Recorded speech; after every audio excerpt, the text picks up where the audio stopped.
The time between Halloween and Christmas is unofficially Hogwarts season, but although you love Harry Potter, maybe you do not love the political opinions of its creator, or maybe you have seen each film 4,500 times and you want to watch something else this year. Never fear, here are 9 Harry Potter-esque movies and TV shows you can watch that are not Harry Potter.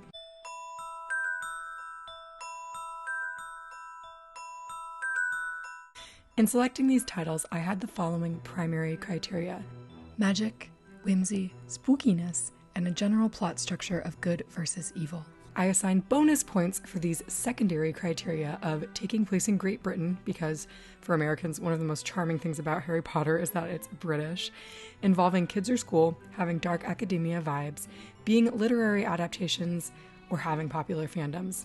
I'm going to start with TV shows, but the movies are on here, so feel free to skip ahead if you just want movie recs. The series Wednesday is an obvious choice for the wayward Potterhead. This TV show will scratch your itch to see school-age children solve a mystery in a quirky, creature-infested world. Gloomy outcast Wednesday Addams encounters secret societies, ancient curses, and even werewolves. Wednesday is based on the beloved Addams Family franchise, but the TV series has more in common with Harry Potter than the 90s Barry Sonnenfeld Addams Family films. I didn't love the ending of this show, but the setting and the characters are quirky and memorable, and the tone is spooky and fun. It's perfect for a dark fall night.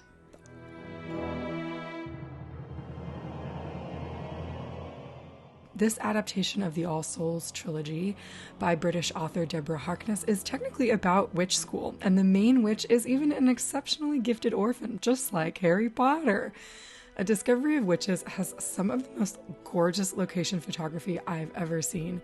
The first season features breathtaking shots of Oxford University, which is actually 10 times more gorgeous than Hogwarts, and it's about a haunted book, just like the Chamber of Secrets.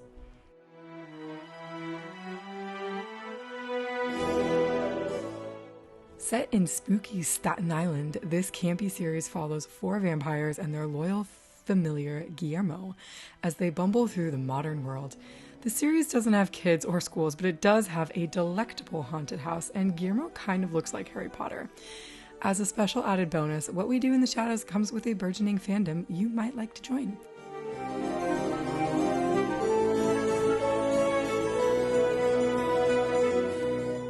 Directed by Danny DeVito, Matilda is the story of a sweet telekinetic girl whose birth parents are way worse than a couple of Dursleys.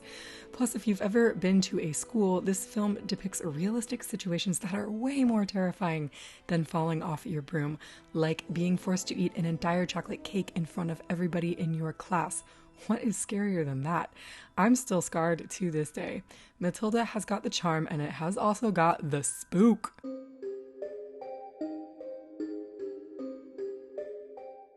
Okay, I could make a whole video about why The Mortal Instruments City of Bones is a vastly underrated film. I saw it in theaters and I was frankly bamboozled as to why Twilight got an extra sequel and this incredibly superior movie franchise got cancelled. The 2013 film, based on Cassandra Clare's young adult novels, follows a school of demon hunters as they try to protect a magic chalice from a crazy warlock played by Jonathan Rhys-Meyers. If you're after the teen angst of something like Deathly Hallows, City of Bones is for you.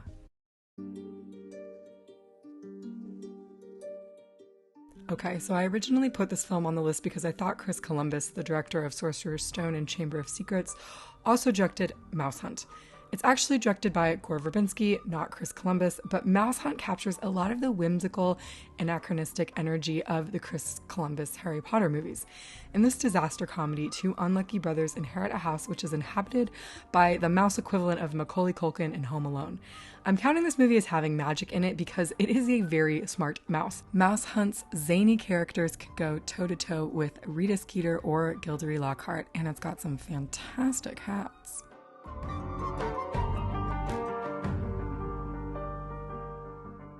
Like so many stories from my childhood, James and the Giant Peach is another story about a kid whose life is so tragically awful that he escapes to a magical world, except instead of wizard school, James gets sucked into a giant peach. This is another Roald Dahl adaptation where kind, quirky, and somewhat outcast adults look after a young boy who really just wants to believe in magic.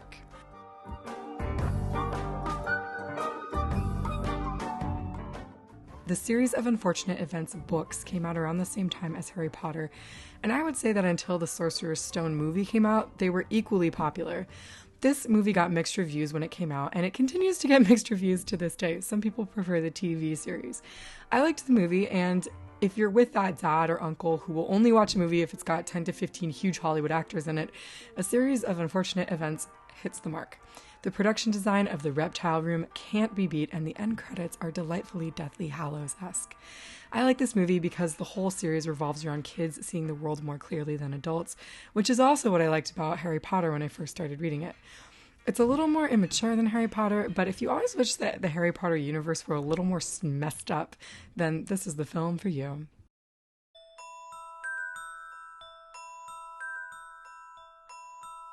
I fully maintain that this is a Christmas movie. It kind of falls neatly into the liminal space between Halloween and Christmas because it has spooky pumpkins, witchcraft, and it's based on a literary classic, but it also has snow and a holiday party.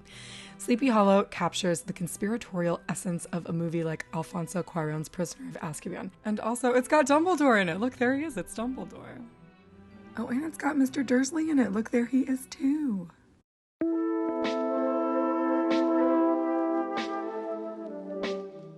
If you've never seen Lord of the Rings, this is your sign to watch Lord of the Rings. It doesn't have any kids or castles or flying broomsticks, but it does have wizards.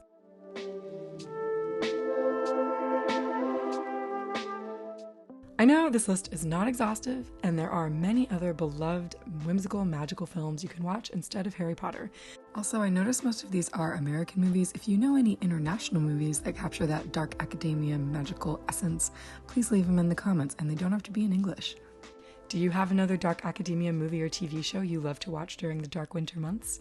Leave your pick in the comments below. Thank you so much for checking this out. If you enjoyed any part of this video, please like and subscribe, and maybe share it with someone else who is seeking Harry Potter alternatives. Thanks so much for watching. Take care.